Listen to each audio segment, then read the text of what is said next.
Welcome to the Austin Action Fest podcast. We focus on filmmaking from idea to distribution and everything in between. We focus on you getting your project in the can and for the world to see. Thank you for listening to the Austin Action Fest podcast. Now let's get cracking.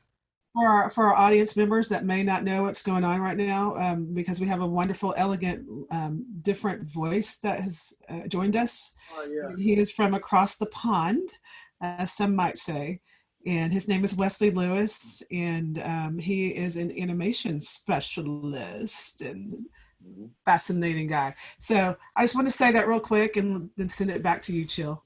Okay. Well, He is the director, co-owner, founder of the Line Animation Studio. I have been a fan ever since I've seen his work. I'm wondering why I'm not seeing your work in movies or on TV, but It will happen. I'm working on it. do you want to get to that, by the way? I mean, we're going to your influences and stuff in a little bit, but based on the work and the sheer quality of it, the lines, scope and breadth of work, how come we haven't seen your work on in a wider audience, expanded audience? I think it's just timing, really. I mean, we started off so there's 6 guys at the line, so I'm one of them. Well, 6 founders, but the company is growing year by year. Right. But I think it's just timing. So we do have our own kind of IPs and stuff. So Grand Piton is one of them. Ninja Rabbit, Joyride. We're working on a game at the moment as well. So I think this time next year, you're going to probably start seeing things, or at least seeing some sort of announcement of, something that's longer form. Right.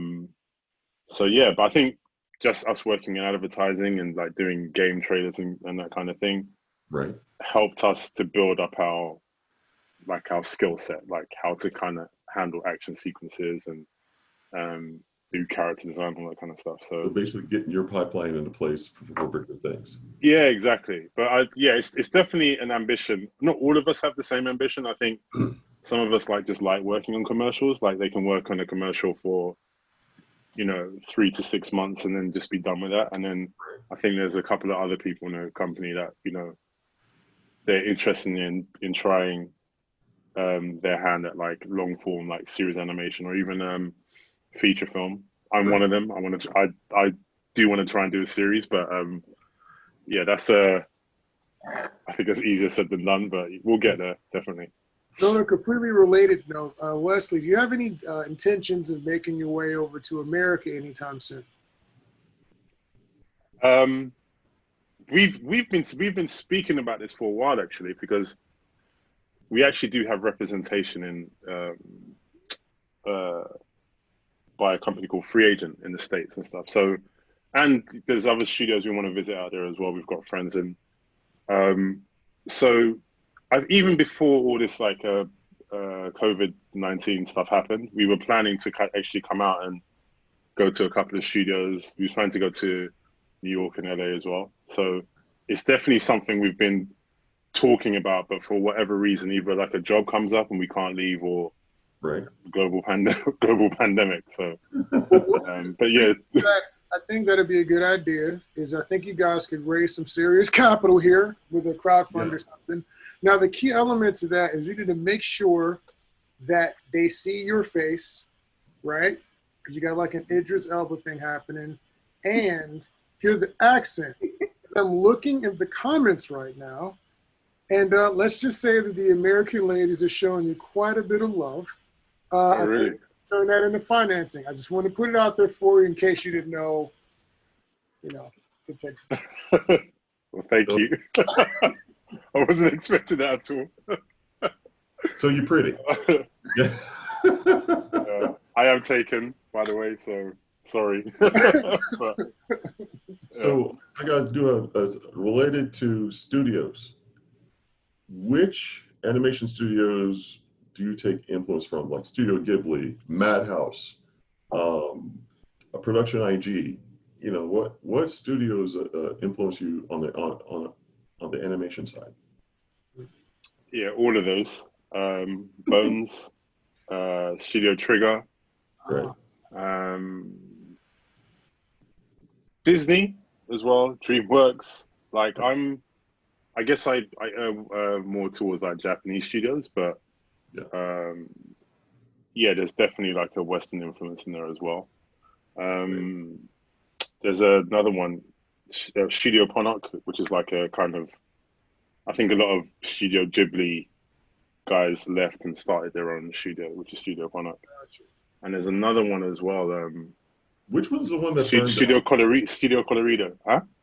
Which one that burned down or had a fire? I forgot which one. Oh, that was I think it's Kyoto Animation Studio, or I might be getting a name. I know it's based in Kyoto. I just don't know. I can't remember the name of the studio. So. Right, I'm forgetting myself. I'm sorry that's sidetracked. No, what was the last studio you were talking about? Studio Colorido. Okay. So they did I think the last feature they did, or I'm not sure if it's the only feature that they've done. It's Penguin Highway. Okay. You said Bones. Was that Sirai no Moribito and Sword of the Stranger? Is that Bones? They did Sword of the Stranger, yeah. Full Metal Alchemist as well. Okay.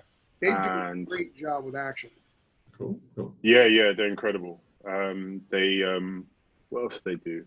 Zamd. I don't know if I'm saying that right, but that's yes, so they do like a lot of like intro sequences as well. Great. I think they've worked with Yutaka Nakamura a lot, who's like anime action god. So I got to mention this though, Powerhouse Animation. They did with the vampire Netflix series. Oh wow. Why am I forgetting that? That's amazing. They did what, 2 or 3 seasons of that. They're a local studio from Austin, and wow. So what do you think about the American versions of anime that you see?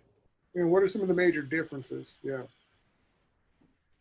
when you say American version, I guess I'm not very clued up on American anime studios, but I guess the only thing I can think of is probably something like Avatar or Legend. I mean, I know it was animated in Korea, like Studio Mir or Mir. I never say that word right, but I think Voltron as an example, I think looks incredible. But I don't know how their production works, whether they did all the designs and look of the show, all the pre-production in the States first, and then push it off. I don't know. Yeah, I don't know how much, because Studio Mer does have their own kind of look and their own style. But yeah, I think especially like you see a lot of influence like from Japan in the States. Like if you look at a lot of like even the DC animated movies and stuff. And the boarding and like some of the character designs and that, like Phil Bourassa and Chris Cope and those guys. Based on what you're saying, like a lot of character setup, the series Bible, all that kind of thing is done here. Then the rest get kicked off to even in India, Korea, Japan, that kind of thing. But do you know about the Boondocks, like between the first and second season? I watched the first. I haven't seen the second season. I watched the first season. I actually bought it when it was out on DVD, so I made sure to pick that up. But I haven't seen it in years. It's something I actually wanted to go and revisit, actually, because I haven't watched it in such a long time. But I'm pretty sure that was animated in Korea. I could be wrong. Sorry if I am, like if I'm getting it wrong out there, but the first season was done in Japan. Okay. I forgot it's Madhouse. I'm not remembering correctly, but there was communication differences between the U.S. and I think Japan, and it was so bad the communication was so bad, they actually switched to another studio for the rest of the 3 years past that. Okay. So have you ever dealt with that as far as different cultures going across and trading off IP, that kind of thing? No. It's something that we've spoken about internally. So I think if we were to go and, I mean, any shows that we develop and stuff, I mean, my ideal or my kind of thinking was like, yeah, like let's do a show and then like we send it off to Japan and get those guys to animate because they're the best and all this kind of stuff. But then just thinking about it, like we've spoken about amongst ourselves, it's like, well, we're an animation studio and we're pretty good, and I think we can get a lot of, like, we work with a lot of people around the world and stuff. So if we can kind of do the production in London, because those types of, you know, you don't really see kind of action anime shows come out of London. You mostly see it, you might see it in like a commercial form. Right. So another studio I can think of in London is Golden Wolf. They do kind of like this sort of action-y sort of animated thing as well. Right. But if we could actually do an entire series with that kind of feel to it in London, then I think I'm more excited about that. Like, just, you know, I guess showing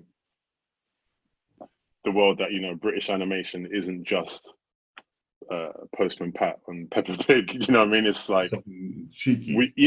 we're interested in a lot of things, and I think I mean, obviously, you know, if we do a production, we might not be able to, let's say we had a series and it was like 8 episodes, we probably would only be able to do 2 or 3, but then maybe outsource the rest or something. But it's definitely something. My dog like Peppa the Pig. Don't dog no Peppa the Pig. I'm not dogging, but my niece loves Peppa Pig. She loves it. So. I wanted to ask you something. If y'all have already gone into this, I apologize, but I wanted to ask, how did you get started doing animation, and kind of what led you into taking that into a business route? It's a bit of a long story, I suppose. For me, I mean, I've always been, You have time. Go for it. That's cool. I've always been into drawing and stuff, so I've been drawing like as young as I can remember, since 4 or 5 years old. And I think what got me into it is, like, I think when I mean, I've been into animation for a very long time, but I think it's when I guess hit my mid-20s or something that I realized that you can actually do this for a living, sort of thing. So I went back into study. I mean, the short story is I went back into study because animation and drawing is 2 different things. I was good enough at drawing, but animation is like a completely different skill set. You know, just because you can draw doesn't mean you can animate, and just because you could be an incredible animator and very bad at drawing, like I've seen, which is surprising. But if you think about like a lot of incredible computer CGI, like animators and stuff, they might not be great at drawing, but their timing sensibilities and their posing and all that kind of stuff is like second to none. So, Gotcha. but yeah, so I went back into study, and then I think after that, I worked, my first job actually after studying was on The Illusionist. So it's a film by Sylvain Chomets.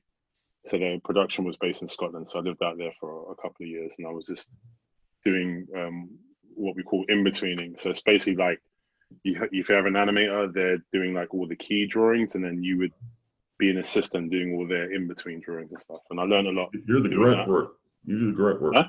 You do the grunt work, man. Oh, I did the grunt work. So you did that stuff, 1s and 2s, and you, based on how many frames you did would dictate the smoothness or the quickness of the animation. Yeah, exactly. But it's not just the smoothness. It's like, because the animator would dictate the spacing. So sometimes it's not about how many drawings you have. It's about how things are spaced and timed as well. But yeah, I learned a lot. I'm glad I kind of went that route, because I learned a lot from just people that are, you know, have 20 years of experience on me and all this kind of stuff. So I learned a lot. And because you're getting different animators' scenes and having to kind of in between in their work, you're learning different things and taking the things that suit your sensibilities. Right. And after working in Illusionist, I actually met Tim at university. So Tim McCourt is one of the founders of the line. And I think after I was working in Scotland, I came back to London, and like he wanted to do like a short film idea.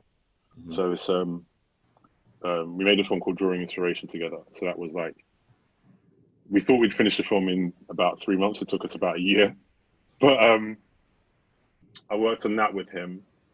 And again, I mean, you can watch the film online. It's radically different from anything I do now. But again, on that short, I learned a lot.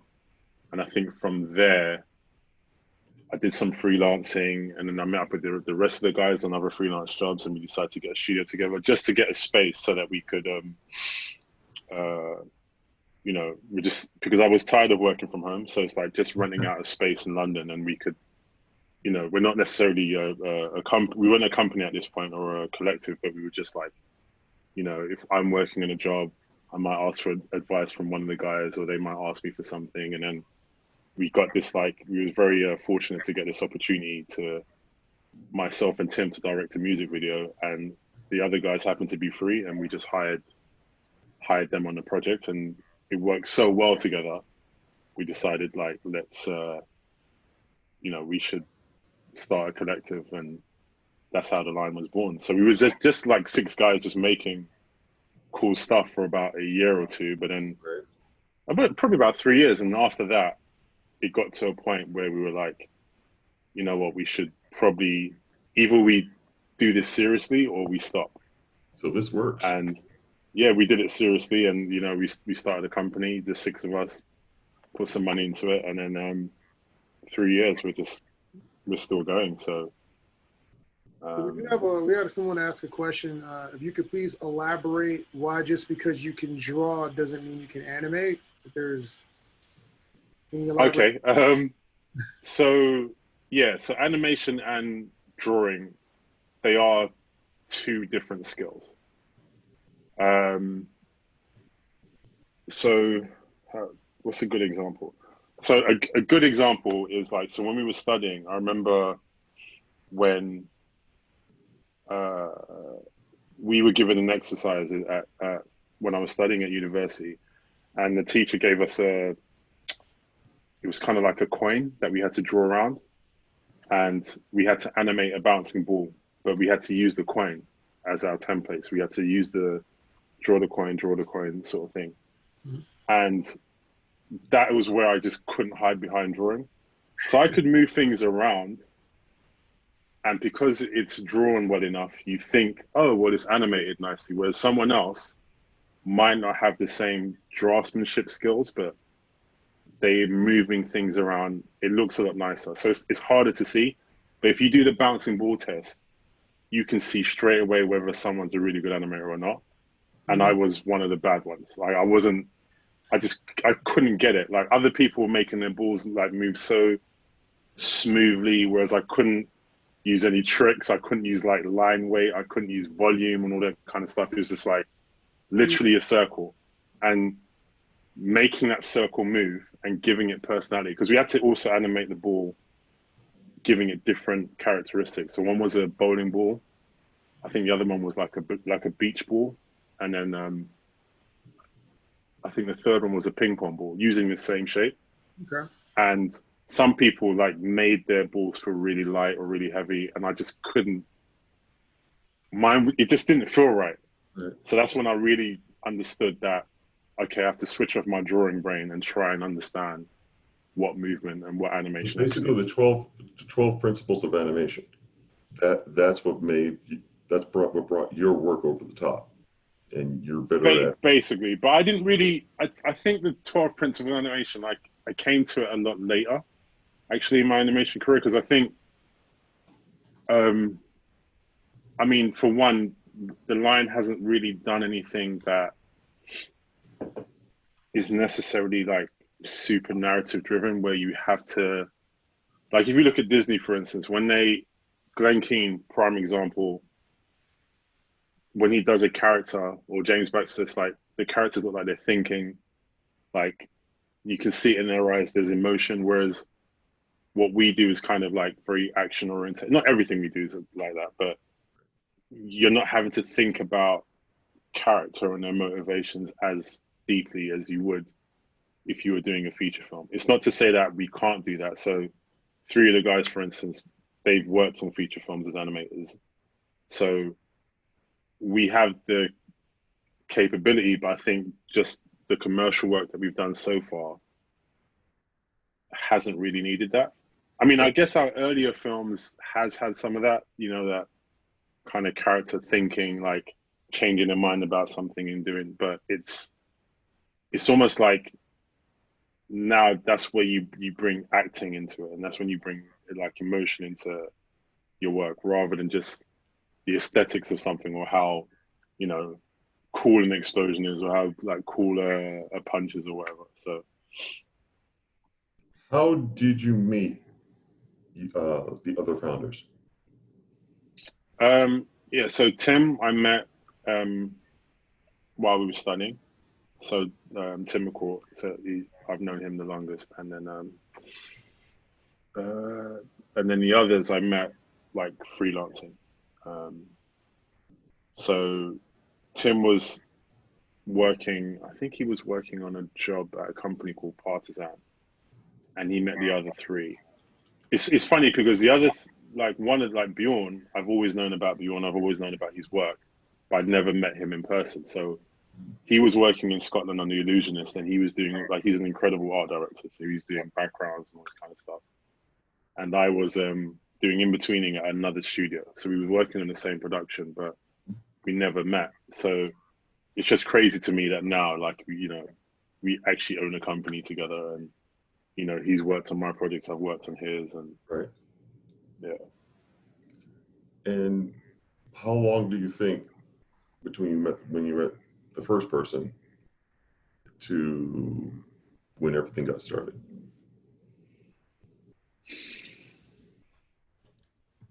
So I met Tim 2007, I think 2006, 2007, and we started the company 3 years ago. The line actually being a company. Right. So I guess 3 years before that is. So yeah, we've been together about 6 years. Right. I would say. Okay. Give or take a year, I might be right. getting something wrong. Okay. So what do you see as the future of the line? Well, we're working on our own IPs, so I'm working on Piton at the moment. Right. I can't say too much about how far that is, but I don't mind. I don't mind. There's a couple of people that would a world premiere right here. You want to make an investment? I will be happy to see that. Just saying. Wait a second. So who are you working with right now? I didn't hear it. Oh, yeah, because I didn't say it. Let me ask you a question in the space since you didn't say it. So I'm going to kind of dance around it. I'm really curious about, you know, working within your own space by yourself and working with what did we say? That which cannot be named. What's different? What do you find? How does that energy change from working by yourself and within that environment, in your environment? Well,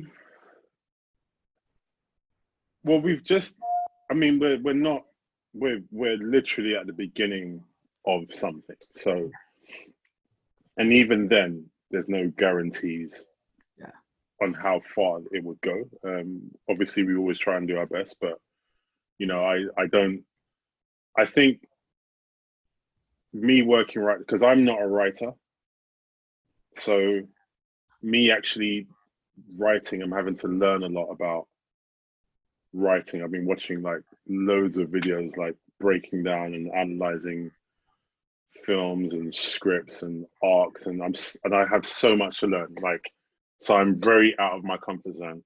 And like I was saying before, writing is one of those things I'm finding where I've gone through the whole day and I've put down lots of words and paragraphs, but then I don't feel like I've done anything. Whereas when I'm animating or when I'm drawing, it's like, okay, design a character. By the end of the day, I've got about 5-10 pages full of sketches of characters. And so you feel like you're working with, it's almost like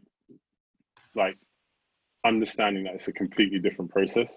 But if you work on the weak things, you become stronger at those weak things, right? So yeah, definitely. I mean, it's a struggle for sure, but I'm not opposed to doing it. It's like it's just one of those things that I have to do, and luckily I have access to good people around me that can look over things and help me through it. Like that's another thing with animation. It's like it's just a very collaborative thing. It's very hard to do. I have a I question. don't know many people that do animation by yourself, but So yes, sir. So when I write or when I'm directing, especially, I need to do storyboard. And so my storyboard process is I'm looking for images all over the internet. That's how I do my, because I can't draw. And so I can see the story in my head without the writing. But I'm curious, when you draw, when you're animating, do you see the story laying out completely in images? I would think that's what you see. You see the story laid out in images that can be translated to easily.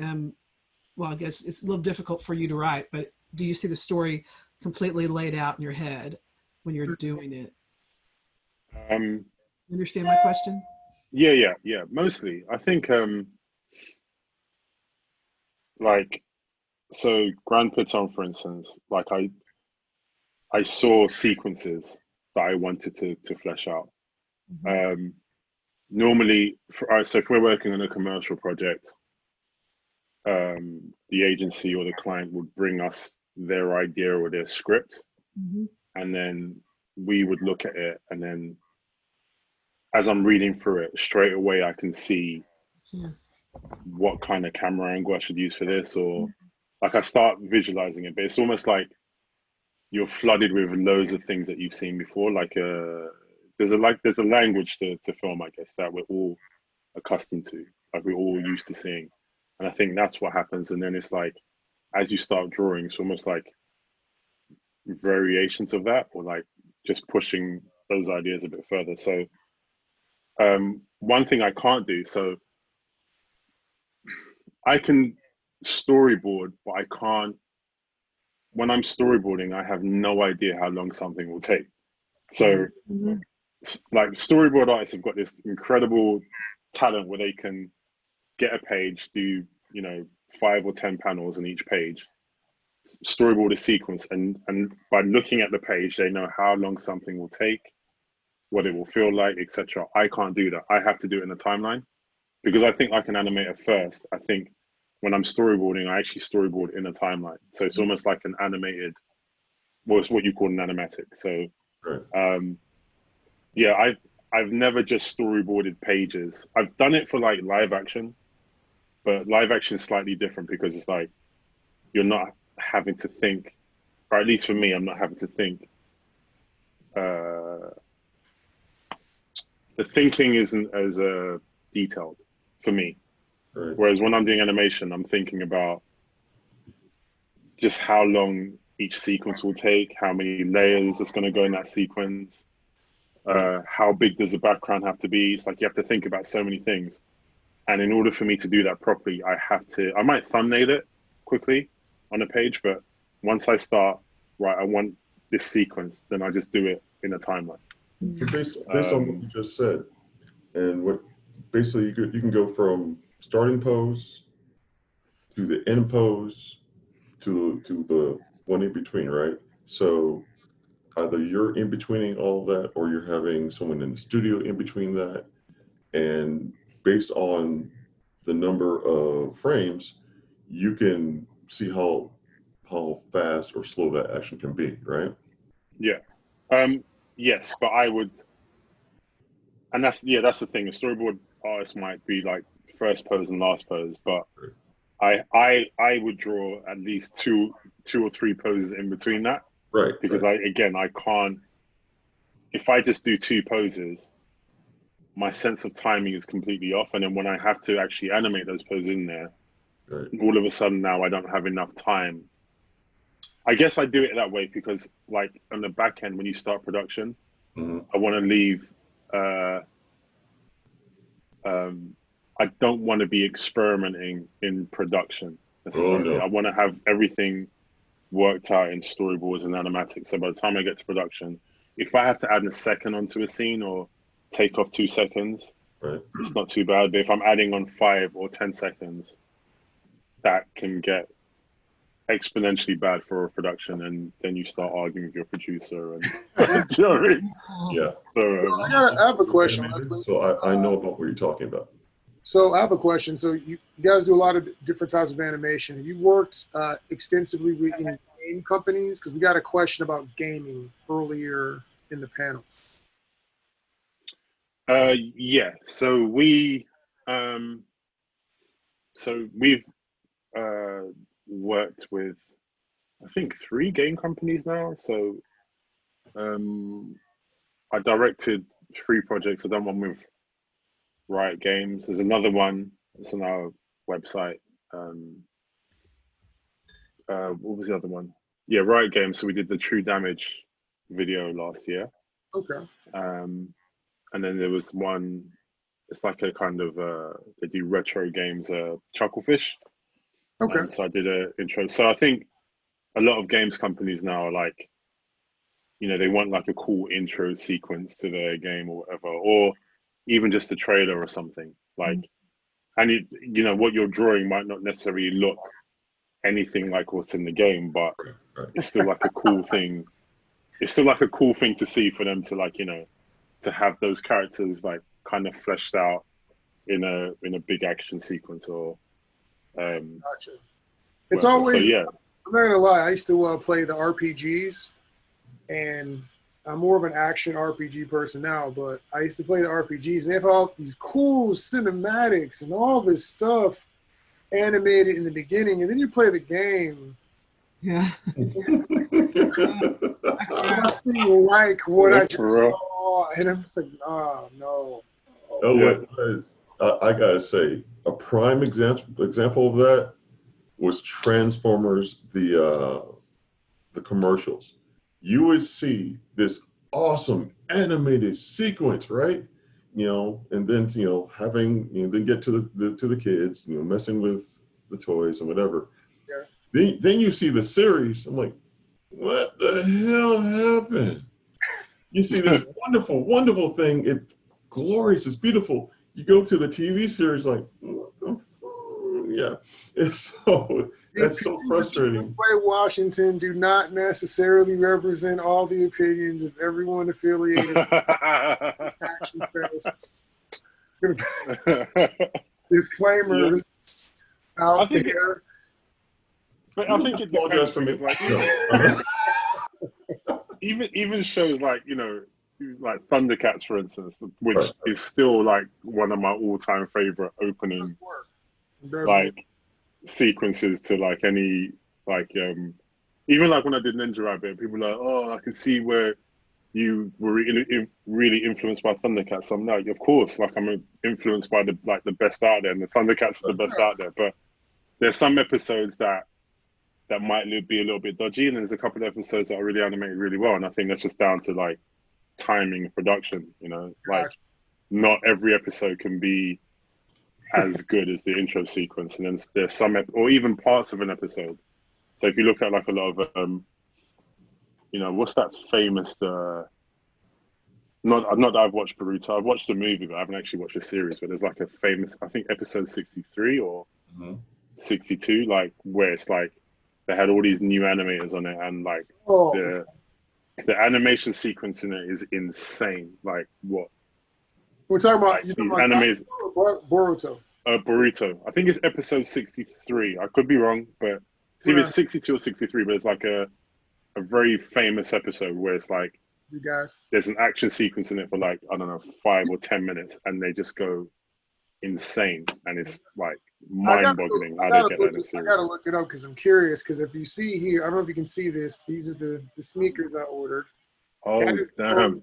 That is Itachi, and that says Wow. What a trip. Did Nike actually make that? no. Wow. That's a It good took me like 2 months to get them, man. I need that on my shelf, man.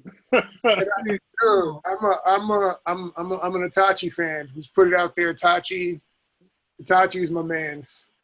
The man was committed. But speaking of, you mentioned the Turbo Atomic Ninja Rabbit. I'm gonna try to see if we can show people. I put some links in the watch party we got going on. I'm gonna try to see if I can show people the majesty of Ninja Rabbit because you know, that's actually how we got to that's how I actually got to see you. That's how we got to see you the first time. I was like, hey man, this guy's doing some amazing work. If I can figure out how to move it to the right screen, because I don't know how to use any of this stuff. There it is. Boom. We can see the video, Ben. Yeah, we can see it. Just play it. You know? Yep. Yeah, we can see it. play. There you go. It's playing.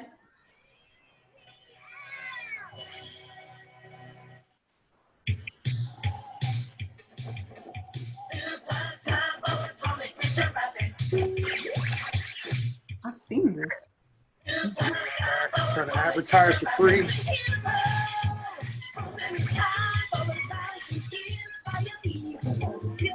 Lines and everything.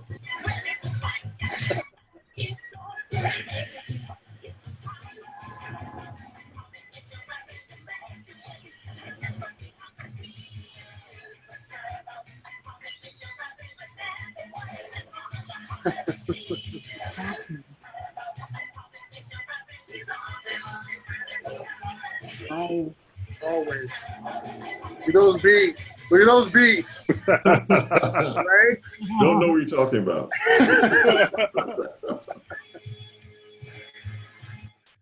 You know, that giraffe is hard. Okay?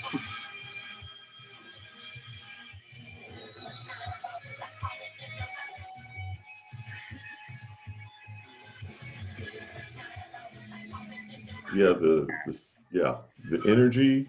That's energy. Oh. 80s. That's all they get. That's all they get for free. That's all they get. Okay? Cool. Like that. Yeah, Thank that you. was bananas. We were in a film fest and someone played that. I said, what are we looking at right now? Yep. This is hard. When does it come out? Is there a Yep. Kickstarter? What are we doing? That was my reaction when I first saw that. Very nice. Yeah, people have been asking me for years when I'm going to make it into a series. I definitely want to. I've written some stuff down and we've done some sort of development work for it. So it might be a while, but I do want to do something with it. I just felt like I think Grand Piton was just a lot more personal and a bit more important, which is why I'm working on that at the moment. But Gotcha. Admittedly, when I watched Mighty Grand Piton, that actually affected me a little bit more because I got to see. It could be any child, but I got representation from a dark little black little girl, which you don't see at all. And if you see that, and if you do see him, you see him with big lips. You see him with, just complete non-representation of non-accurate. They don't represent black people. They're more it's more insulting. So when I saw Mighty Grand Piton, it blew me away. I'm like, oh my God, this is beautiful. Along with the water, the girl running at little boy running at her running really fast past the little brother, the emotion that went with that, having that a boy and his dog kind of thing with the girl and the giant robot. I don't blame you. Plus you got the whole mecha thing with the robots. We need to see that. Yeah, I'm working on it. I'm working on it, I promise. See, I agree. I always say that. Like, even with Ninja Rabbit, I was like, yeah, I'm working on it. So but this one I am definitely like, and again, like just building up the company, and like trying to get to a place where the company's basically kind of sustaining itself has taken a while as well. So even if I wanted to do Ninja Rabbit straight afterwards, I think it would have been very difficult, at least to do it on our terms. And I feel like anything we're developing now, like we definitely will. I mean, I think we probably would have to partner up with someone, but I think because we have our own company, our own infrastructure, right. I think we have a lot more. We can definitely have a lot more say in what we put in and what we don't put in, just simply because we're doing it ourselves. Whereas I think back then, where you're kind of like almost independent, right? Like it's very easy for your ideas to kind of, not that I'm saying anyone has tried to do so would do this, but it's very easy for your ideas to kind of get sidetracked, or your vision being distorted because you're a bigger company's paying for you to kind of make this thing, and it just starts going in a direction you might not necessarily want it to. Did you see, or has anyone come to you as far as producers, studios, whatever, saw any of your pieces and offered you a contract or something to produce this? A few. And some big names. Why did you turn them down? He wants creative control, probably. I know. Yeah, partly. So can you guys hear me properly still? Yeah. Yes. All right, cool. I think sometimes it's timing, sometimes it's the format. So, companies have it's a host of things. Like it could be, maybe you'd have to give up a lot more of it than you want to. Right. Or it could be, they're looking for a feature film, whereas it's weird. I've seen so many incredible animated feature films that just don't, for some reason or whatever, only stays within the animation community or within a subculture. It never gets, I don't know, that even bigger names like, Iron Giant, for instance, which I think is an incredible film, but that just never got marketed in the way it should have. And it's only really like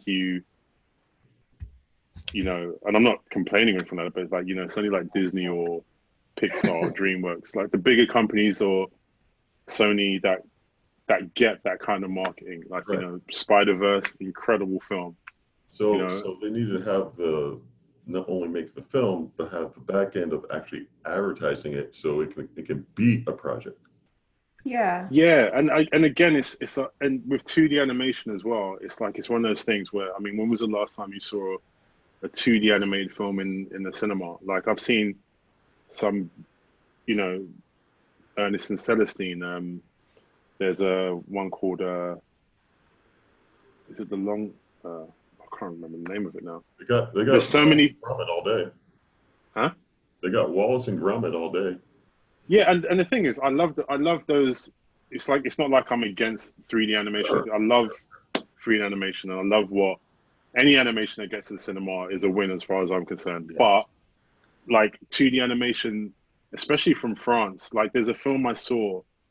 I think it's done really well in China, actually. It's a Chinese film. It's a Legend of Hai.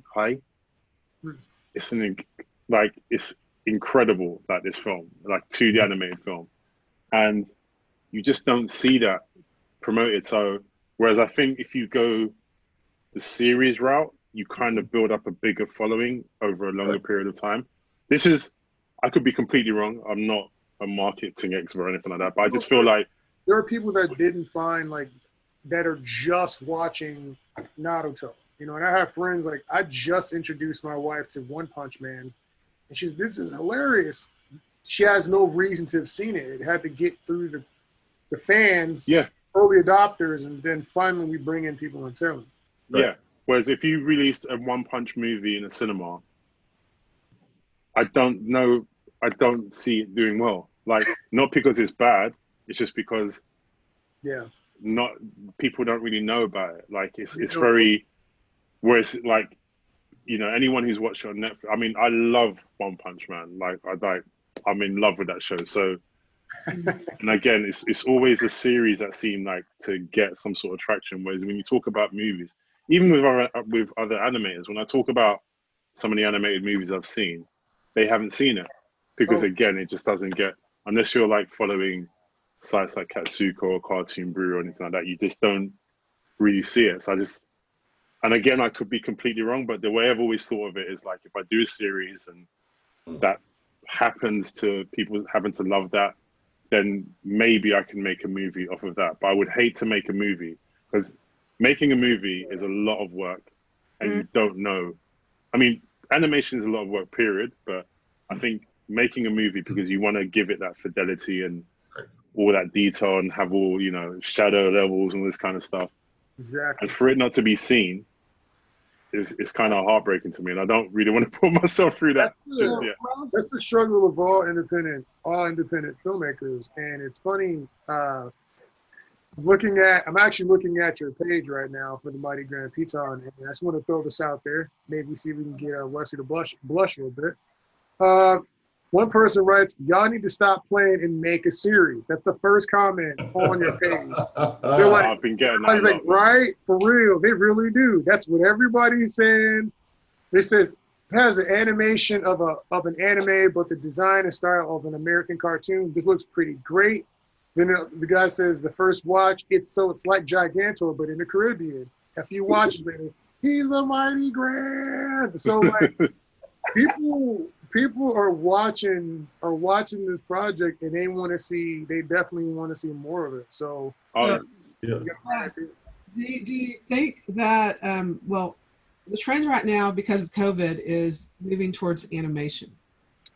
So this is a really fantastic opportunity, a time to look at your gift that can come out into the space a little bit more. Got an advantage.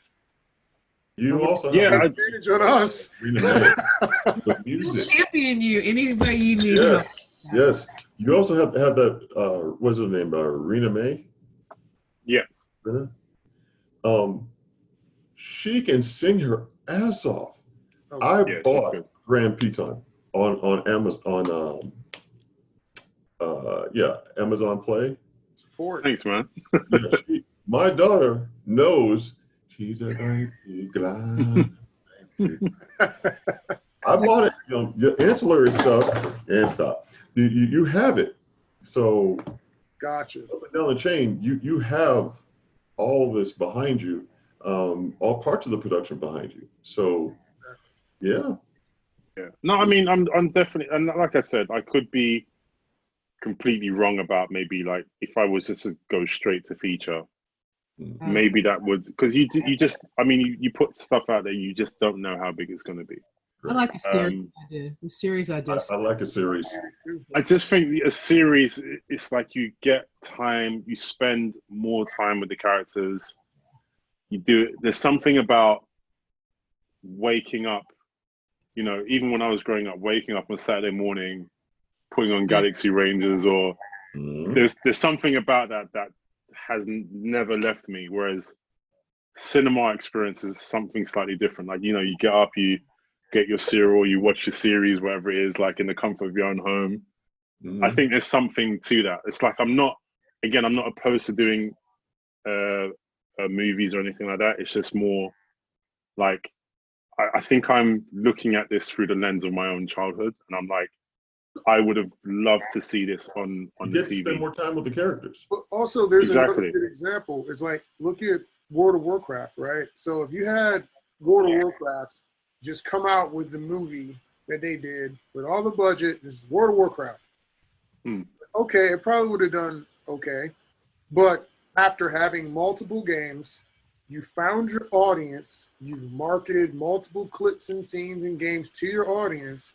Now when your movie comes out, there's people who are like dying to see this thing. So I think that's a very strong way to get that out there. And also like I've watched every Naruto movie that's come out because I've watched the whole series. And so I wanted to see and I already knew I was invested. You know what I mean? So I was, he released them. I was buying them. I've watched every DC movie. I've watched every Marvel movie. The DC movies are better, even though Marvel is best.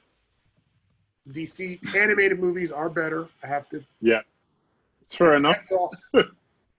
Just saying, but because I was already invested in these characters, I was willing to watch every movie they put out. Right.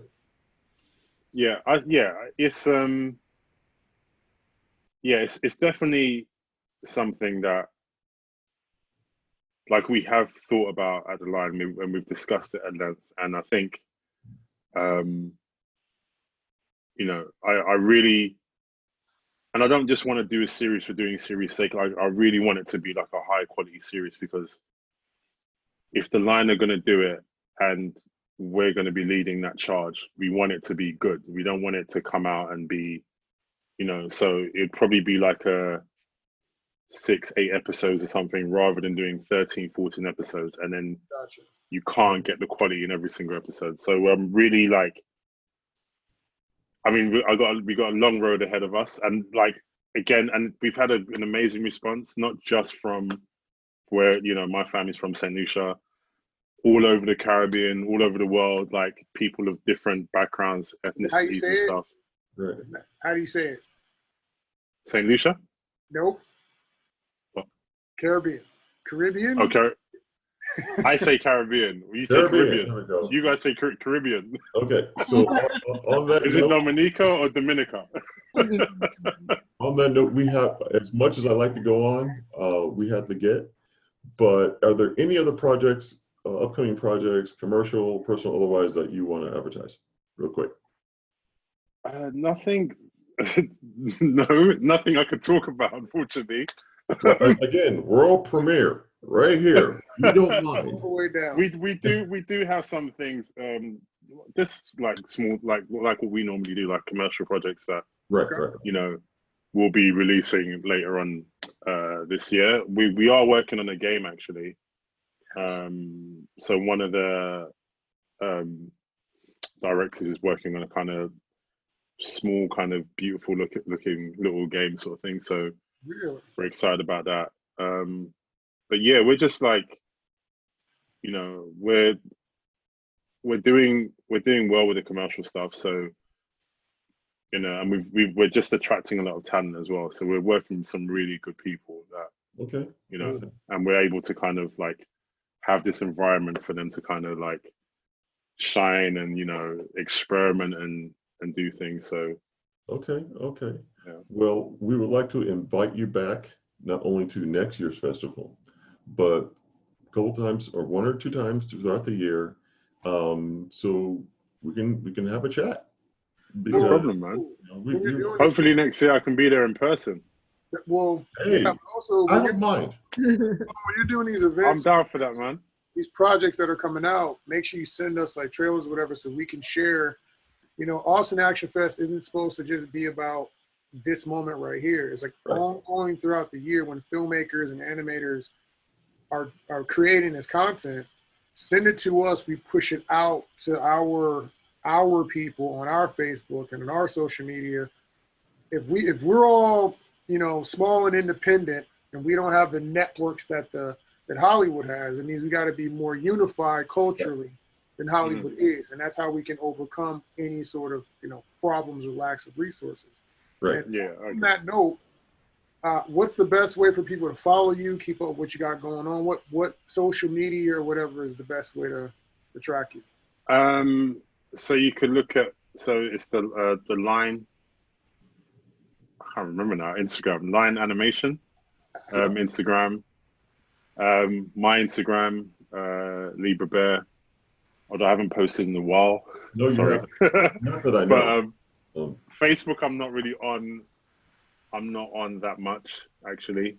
So yeah, it's mostly Instagram for me. Okay. Basically, so yeah, I'm gonna start posting again soon. But Okay. I've been kind of Well, busy. it's good to have you. Yeah. We'll be speaking again, whatever format that you're comfortable with. And we have our next panelist, Michelle. But thank you, Wes. Thank you, guys. Nice talking to you. Very much. Good luck with the rest of the festival. Take care, everyone. All right. Bye-bye. Bye. Thank you for listening to the Austin Action Fest podcast.